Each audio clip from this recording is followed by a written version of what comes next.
So hello guys, nag-iisip ako ng ulam. Syempre puro tayo gastos, 'di ba? Kailangan din natin magtipid. So, kukuha tayo ng ano kaya meron? Maniningin tayo ng gulay. Nagpatulong akong kumuha ng puso ng saging. Ayan, o nakikita nyo? Doon ko siya kinuha. Ayun, nagtumutulo-tulo. Puso ng saging guys. Tapos hanap tayo ng pwedeng ilahok dito. Ayan, meron na akong naisip.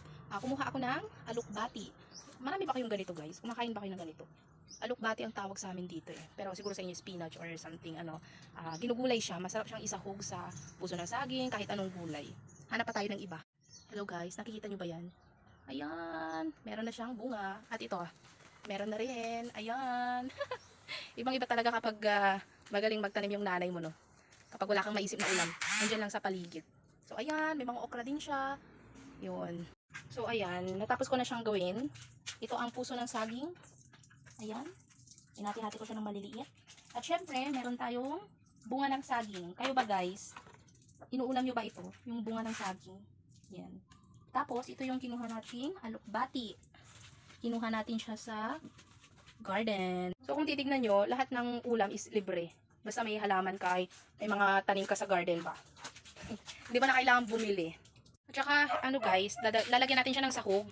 Lagyan natin ng pindang. Ano lang siya. Siguro mga isa lang ang ilalagay ko. Ang palasa ba? Ayan. Unahin nating iprito ang pindang. Ayan. Okay, habang pinapainit ang kawali, lagyan na natin siya ng mantika. Ayan, very lang naman, little. So ayan guys, piniprito na natin yung pindang. Kahit hindi siya masyadong maprito at isasahog naman natin siya sa gulay. So ayan guys, habang niluluto natin ang isda, isabay na natin ang gulay. At ilagay na natin ang bunga ng saging. Ayan. Ayan. Isabay na natin ang bagoong. Ayan, bagoong. Ayan. At saka guys, betchin ng very light.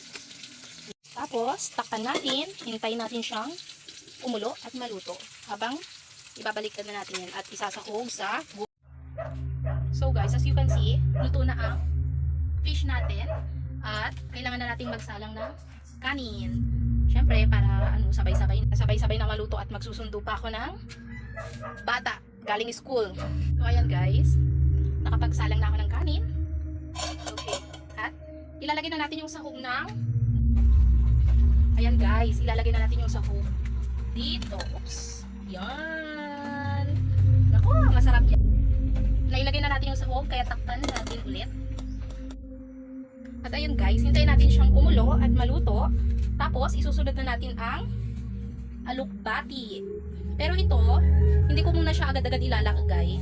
Dahil mabilis ma-overcook ang gulay. Lalo na kapag dahon. Kaya ilalagay mo lang siya kapag kakain na kayo. Anong oras pa lang naman? It's 9:50. So, 11 o'clock, pupunta ako ng school, magsusundo ng bata. So, hanggang doon lang muna. So ngayon guys, anong masasabi nyo sa budgeting ng ulam natin ngayon? Di ba tipid? So ayun, yun lang ang ipapakita ko. Ang puso ng saging at bunga ng saging na gulay. Tapos alukbati at may sahog na, wow, fish. Syempre guys, ikaw nagluto, kailangan tikman mo rin. So titikman natin, okay? Makikita nyo white yung kanyang sabaw dahil sa bunga ng saging. Matabang. Syempre guys, kapag matabang, lagyan natin ng asin. Huwag na masyadong bagoong para hindi siya masyadong, alam mo na, iba rin kasi kapag maraming bagoong, di ba? Lagyan natin ng asin, tantiameter lang siya, okay? Dito. Yan. Oh, mainit. Okay, tikman natin. Nako, ang perfect. Alam nyo, nakaka-proud talaga, no? Kapag nanay ka, kailangan mong maisip kung paano mag-budget ng ulam. So parang ang binili ko lang ngayon guys is pindang na bangus. So ang pindang na bangus natin ay 110 pesos. Ang aking mga ingredients ay galing na dito sa aking kusina. So ayan guys, happy lunch, bye!